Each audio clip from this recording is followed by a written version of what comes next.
As Donald Trump weighs fresh strike options, Iran's Revolutionary Guard is now warning the US Navy that any new attack will be met with painful blows out at sea, not just on land. Tehran's message is blunt. After showing what it could do to American bases, the IRGC says US warships are next in the crosshairs if Washington decides to hit Iran again. And to those in Washington talking about a short and intense operation, Iran's commanders are warning that any quick blow will trigger a much longer and more painful campaign of payback. All of this is unfolding just as a mysterious fire breaks out aboard the destroyer USS Higgins, raising fresh questions about the strain on US ships already forward deployed. With 3 major US warships reporting fires in just a few weeks, big doubts are now being raised over whether Trump's much-touted armada is really ready for an Iran War 2.0. As fears of a second round in the Iran war rise, the IRGC is escalating its rhetoric, warning that US naval forces will face painful blows if they move from threats to action. IRGC Aerospace Chief Said Majid Mousavi is warning that American warships will suffer the same fate as the US bases Iran has already hit, signaling that no platform is off-limits. Mousavi says that any short and intense air campaign imagined in Washington will in reality trigger a long, drawn-out and painful series of responses from Iran's side. Said Majid Mousavi said, and I quote, "You have seen the fate of your bases in the region. You will also see the fate of your warships. With painful, prolonged, and far-reaching strikes, we will respond to the enemy's operations." Unquote.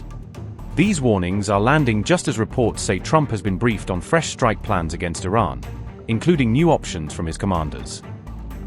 According to those reports, US Central Command has put forward concepts for short and intense strikes aimed at key Iranian infrastructure and military targets. Another option reportedly on the table involves seizing parts of the Strait of Hormuz with ground forces, using Marines or other units to control choke points. There has also been discussion of a special forces mission to secure or destroy Iran's enriched uranium stocks, a high-risk operation deep inside Iranian territory. Trump has publicly suggested that a naval blockade is somewhat more effective than airstrikes, but he has also kept the door open to direct attacks if he feels pushed.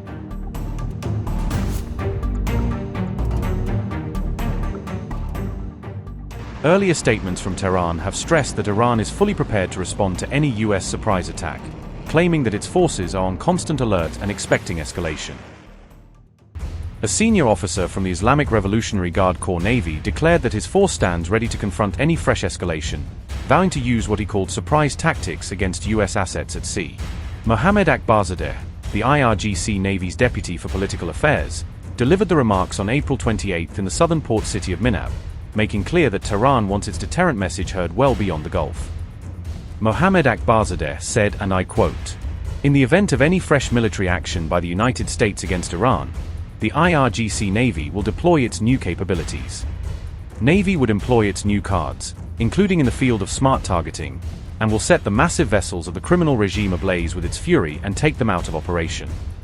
The Islamic Republic would also utilize its other instruments of power across other resistance fronts." Unquote. Akbarzadeh's warning did not come in a vacuum.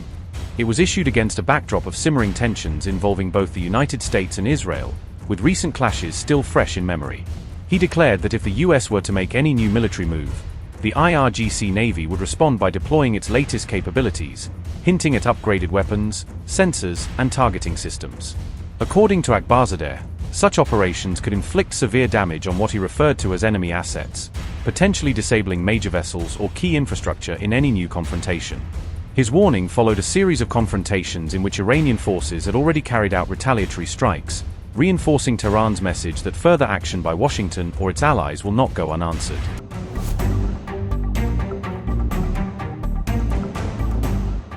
On April 30th, CBS News revealed that a major fire had broken out aboard the guided missile destroyer USS Higgins, a frontline Arleigh Burke-class warship.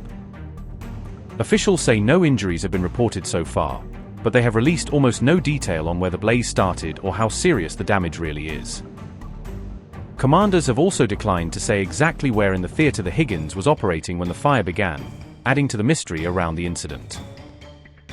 The destroyer, homeported in Yokosuka, Japan, is a key part of the US 7th Fleet and a workhorse for missions stretching from the Western Pacific towards the Indian Ocean. As a mainstay of America's forward posture across more than half the globe, any serious loss of capability on Higgins would ripple far beyond a single ship. The Higgins blaze comes on the heels of smaller fires reported on 2 major U.S. aircraft carriers in March 2026, adding to a worrying pattern. A fire aboard the USS Dwight D. Eisenhower earlier this year reportedly injured 8 sailors and forced an internal review of safety procedures. Another blaze in the laundry spaces of the USS Gerald R. Ford left 2 more sailors hurt.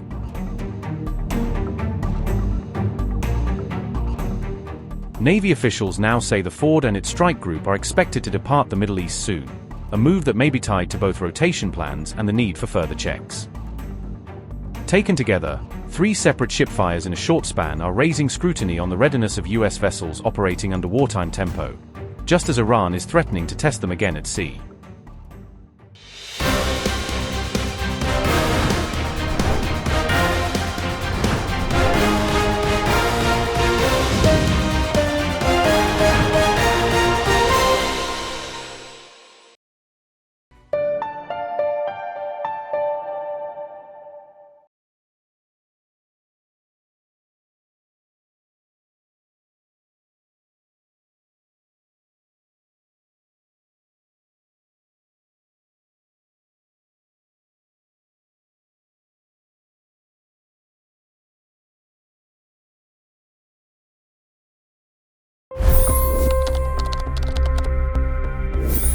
$25 crore गरीब गरीबी को परास्त करके बाहर निकले। For the good of our nation, let's work together and let's truly make America great again. The fastest news breaks. Requested PM saying that look, you will have to speak to Putin and to Zelensky. The biggest news makers. The relationship with India is probably the most important bilateral relationship the U.S. will have for the rest of this century. The capital delivered quite an election result today. Expert analysis. The million-dollar question today is how to stop this dance of death. Ground reports. I'm standing at the crossroad of the Kumbh Mela. Behind me are more than 100 entry ghats. Long-form interviews. Exclusionary politics is reflected in Manipur case as well. You don't bother because this is a small state. Deep dive into burning issues. It's often said DRC could be the richest country in the whole world. It's because of what sits underneath. Why exactly did the US topple the Sheikh Hasina government?